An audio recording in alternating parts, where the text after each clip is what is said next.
한리화 언어 6주 4차 시 영상 강의를 시작하도록 하겠습니다. PPT 22쪽부터 살펴보도록 할게요. 이제 4차 시에는 번역의 여러 가지 유형에 대해서 한번 살펴볼 텐데, 전통적인 이제 문학 번역, 이제 인문서 번역이나 문학 번역을 넘어서서 이제 특히 K 컨텐츠와 관련된 영상 번역, 더빙 번역, 자막 번역, 그런 번역들은 전통적인 그런 출판 번역의 영역과 어떻게 다른지 이번 차시에 개괄적으로 한번 살펴보도록 하겠습니다. 22쪽에 보면 번역의 유형에 이제 첫 번째로 이제 문학 번역이 나옵니다. 그래서 23쪽에 출판 번역, 24쪽에 실용 번역, 그 다음에 25쪽 영상 번역, 26쪽 자막 번역, 27쪽 더빙 번역에 이르기까지 우리가 일반적으로 잘 보지 못했던, 그러니까 실제로 번역은 하고 있었지만 우리가 통념상 번역을 범주에서 깊게 생각해 보지 않았던 다른 번역의 유형에 대해서 함께 살펴보도록 하겠어요. 22쪽에 문학 번역, 네. PPT 자료 22쪽입니다. 고전적인 입장에서 번역의 영역을 크게 문학 번역과 비문학 번역으로 구분을 하기도 합니다. 그래서 문학 번역 이외의 다른 모든 번역을 비문학으로 통칭할 만큼 이제 우리가 전통적인 번역은 문학 번역이 이제 대세였다고 할 수가 있죠. 그래서 이는 학문으로서의 번역 담론에서도 마찬가지여서 우리가 근대적인 의미에서의 번역학은 문학 번역을 이야기한다고 할 수가 있어요. 그렇다면 문학 번역은 도대체 뭐냐? 문학 텍스트가 무엇인지 정의하는 것만큼이나 복잡한 일이지만 일반적으로 문학 번역은 문학 텍스트의 내용 전달보다는 문학적, 심미적 측면의 전달이 더 큰 비중을 차지하는 번역으로 정의를 할 수가 있습니다. 그러니까 단순한 정보적인 전달을 넘어서서 기본적으로 문학 텍스트가 가지고 있었던, 원전이 가지고 있었던 문학적인 그런 특징과 심미적인 속성을 잘 드러내야 한다는 것이죠. 작품성을 인정받은 소위 문학적 걸작의 영역으로 범위를 한정시키고자 할 때 명저 번역, 작품 번역, 고전 번역 등의 용어를 사용하기도 하죠.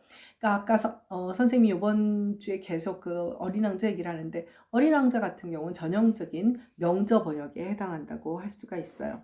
우리나라의 고전 번역은 이제 한문으로 된 것에 주석을 달거나 하는 그런 한문 고전 번역들을 국역하는, 이거는 국역이라고 하죠. 우리말로 번역하는, 국역하는 한문본들을 국역하는 국역 작업도 여기에 해당한다고 할 수가 있습니다. 다음은 출판 번역입니다. 출판 번역은 이제 기본적으로 그 번역이 되어서 출판이 되는 거죠. 그러니까 뒤에서 살펴볼 더빙이라든지 자막이라든지 이런 것들은 출판을 목적으로 하는 것은 아니잖아요. 그래서 문학 번역, 포괄적으로 인문서 번역 혹은 고전 번역들을 출판을 하기 때문에 출판 번역이라고 부르기도 했던 거예요. 문학 번역은 23쪽입니다. 대부분 도서 형태로 출판되고 소비되므로 넓게 보면 출판 번역의 영역에 포함된다고 할 수가 있죠. 그러나 사실 엄밀한 의미에서 출판 번역의 대상은 문학뿐 아니라 실용서, 만화, 이론서, 교양서 등 다양하죠. 그러나 우리나라 출판 시장에서 번역서가 차지하는 비중은 상당해서 거의 20%에 해당할 만큼 굉장한 거예요. 상대적으로 영미권에서의 번역은 10%인데 그건 달리 말하면 영미권에서는 번역을 잘 안 하는 거죠. 네, 할 필요가 없는 것이죠. 출판 번역의 두 번째 단락입니다. 출판 번역의 경우 번역의 과정에서 다른 종류의 번역과는 다른 단계가 추가되는데 그것이 바로 편집 단계다. 즉 편집 과정에서, 그렇죠. 편집 과정에서 오탈자라든지 띄어쓰기 교정 등 우리가 흔히 교열 작업이라고 하는, 그래서 이런 단순한 그 교열 작업에서부터 원문과의 대조, 첨삭 과 같은 고난이도 작업들이 모두 포함되고 이런 그 검토의 과정을 거칠수록 번역은 좀 더 고품질로 나오게 된다는 것을 알 수가 있어요. 네, 한국의 문학 작품을 외국어로 번역하는 작업도 과거에 비해 최근에 이제 많이 활발하게 진행은 되고 있어요. 그러나 상대적으로 아직 그런 어떤 한류에서 이런 순수 문학의 그 영역은 그렇게 아직까지는 그러나 과거에 비하면 굉장히 많은 부분의 번역들이 이루어지고 있는 것 같습니다. 예, 1996년 한국문학의 번역과 해외 출판을 지원하는 한국문학 번역 금고가 창설되었고, 이제 이것도 한류랑 맞물려 있는 거예요. 야, 이거 순수문학도 하자, 순수예술도 하자, 뭐 이런 쪽의 어떤 그 90년대 후반, 이제 한류를 이제 본격적인 국책 사업을 하게 되면서 당연히 대중문화뿐 아니라 순수문화에 대한 지원도 함께 따르게 됩니다.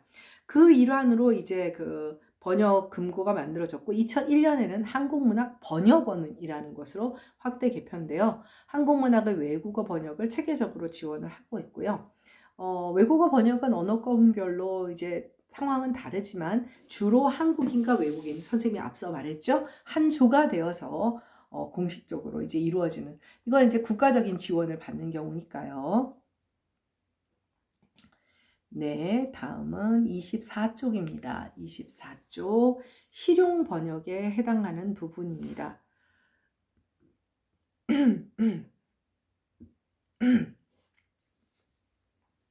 실용 번역 혹은 전문 번역이라고 불리는 것인데 문학적 심미적 텍스트가 아닌 구체적 기능이나 목적을 가진 텍스트의 번역이에요. 뭐 예를 들면 뭐 입찰 서류, 계약서, 법률 문서, 그러니까 말 그대로 실용적인 우리가 흔히 알고 있는 뭐 이제 그 약을 사면 약의 그 복용 지침이나 이런 약 안내에 대한 그런 종이들이 항상 들어가 있잖아요. 그럼 보면 영어로 된 부분이 있고 한국어로 된 부분이 있죠. 그러니까 영어로 된 거, 영어뿐인가 화장품사도 마찬가지죠. 네. 네, 그런 경우에 이제 번역이 붙게 되는데, 그게 외국에서부터 아예 한국어 번역이 들어오는 게 아니라 우리나라에서 이제 붙이는 경우가 더 많다고 합니다. 네, 어쨌든 이런 것들이 다 실용 번역에 해당하는 거죠. 그러니까 문학 번역이나 출판 번역에 비해 국내의 번역 시장에서 표면적으로는 드러나 있지 않지만 실무적으로는 굉장히 많습니다. 그래서 호적동본, 증명서, 뭐 컴퓨터 프로그램, 아까 말했다시피 화장품이나 약의 설명서 등등, 네, 이런 것들이 번역하는 작업이 모두 한국어로 번역하건 외국어로 번역하건 모두 포함되는 작업들이 이루어지게 됩니다. 네, 다음 25쪽으로 가도록 하겠습니다. 이제 영상 번역인데요. 영상 번역이야말로 이제 우리가 알고 있는 대표적인 게 영화 번역과 뭐 비디오 번역 같은 것이 이제 영상 번역이죠. 영상물에 대한 그런 번역을 말하는 겁니다. 그래서 비디오나 영화를 포함한 다양한 영상물을 번역하는 것을 말을 하고요. 일반적으로 영상 번역이라고 하면 영화의 번역, 그것도 외국 영화의 한국어 번역만을 떠올리지만 실제로는 홍보 영상물, 다큐멘터리, 애니메이션, 취재자료 등 다양한 영상물이 존재해서 외국어를 한국어, 외국어에서 한국어의 방향의 번역뿐 아니라 한국어 영상물을 외국어로 번역하는 작업도 국내의 번역사들에 의해서 이루어지고 있어요. 그래서 영상 번역은 번역 대상에 따라서 비디오 번역, 영화 번역, 뭐 TV 영화 번역, 뭐 기타 영상물 등으로 구분이 돼요. 그러니까 번역하려고 하는 대상에 따라서.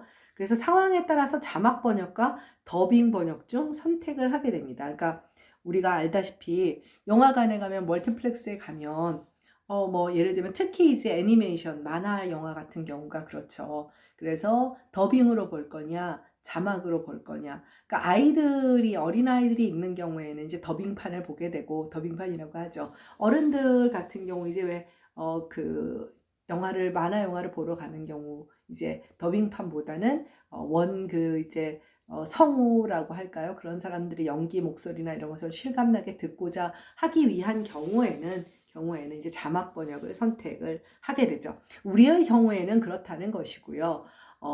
미국의 경우에는 그렇지 않죠. 자막만 있으면 절대로 안 본다. 우리가 자막을 보는 오징어 게임에 대해서 그랬다 그러잖아요. 우리가 자막을 보는 드라마를 이렇게 시리즈물을 보다니 라고 스스로 놀라워했다고 합니다.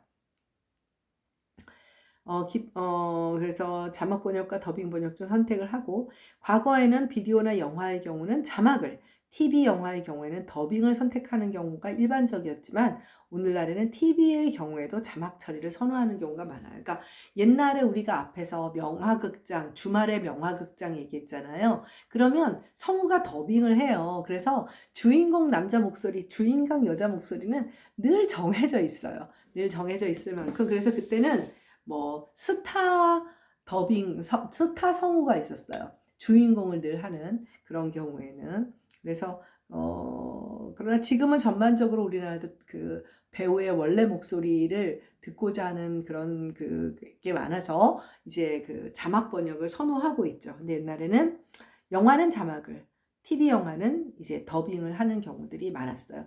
비디오도 더빙이냐 자막이냐 뭐 선택하고 그랬던 경우가 있었던 것 같아요. 네, 다음 자막 번역입니다. 자막 번역. 정말 이제 이 자막이라고 하는 것이 요즘은 이제 그때 봉준호 감독의 그 멘트 때문에 자막이 얼마나 큰 기능을 하는지 이제 알게 됐는데, 이것도 사실은 그 비디오 자막 작업과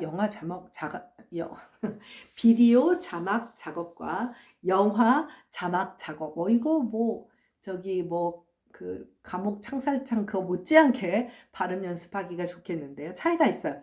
비디오 자막은 요즘은 비디오를 거의 안 보죠. 비디오를 거의 안 보기 때문에 이제 뭐 비디오 자막 얘기는 거의 없는 것 같아요. 그런데 뭐 여러 가지 OTT 서비스의 경우에 이제 우리가 TV 화면으로 볼 때 자막을 어떻게 붙이느냐, 다 원칙이 있는데, 일단은 비디오 자막 같은 경우는 뭐 16자씩 2줄, 그래서 32자가 딱 맞추어져야 되고, 자막의 위치는 스크린 아래쪽.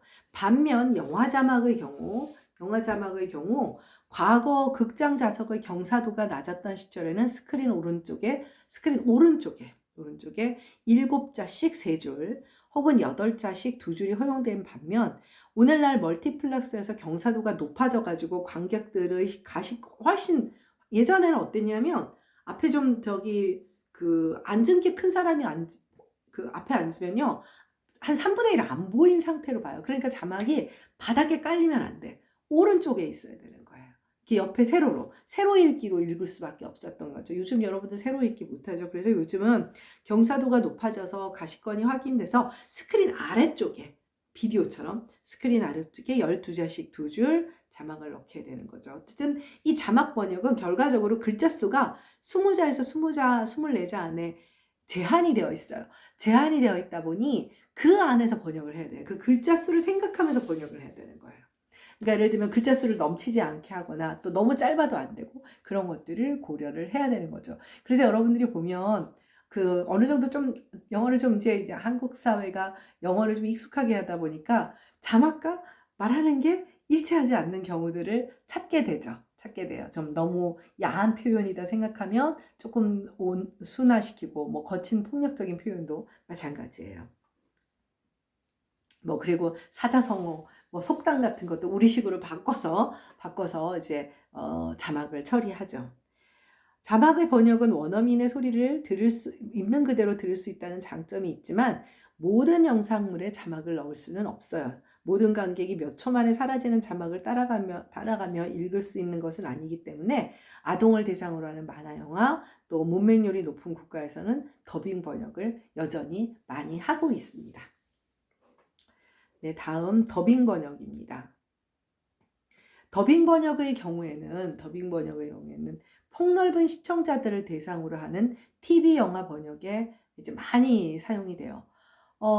이 더빙은, 근데 중요한 거는 그 더빙을 하는 그 성우가 일단 연기를 잘해야 되고, 성우의 입 움직임과 그 실제 그 원어의 그러니까 원래 배우의 입 움직임이 또 일치를 해요. 그러니까 무슨 얘기냐면, 우리가 더빙을 했을 때 성우는 이미 얘기가 끝났는데, 원어에서는 배우가 계속 말을 하고 있으면 안 되죠. 그래서 그런 것들을 굉장히 고려해서, 그러니까 자막 번역은 글자 수를 맞추느라 고민이었다면, 더빙 번역은 이렇게 이제 그 원어의 발화 상태와 더빙 성우가 우리말을 입히는 더빙이 일치하게끔 일치하게끔 하는 그런 노력이 필요하게 되는 거예요. 그런 것을 lip synchronizing이라고 해요. lip synchronizing. 네, 더빙 번역은 자막 번역과는 또 다른 제약 속에서 작업을 해야 되는데 바로 번역된 대사가 성의 더빙을 통과하여 발화되기 때문에 외국인의 입모양에 최대한 대사를 맞추어서 해야 돼. 이것을 lip synchronizing이라는 그런 제약이 있고 굉장히 중요한 부분이죠. 예를 들어 I miss you라는 대사를 번역한다고 할 때 이를 외국어로 읽으면 5음절로 되죠. 5음절로 되는데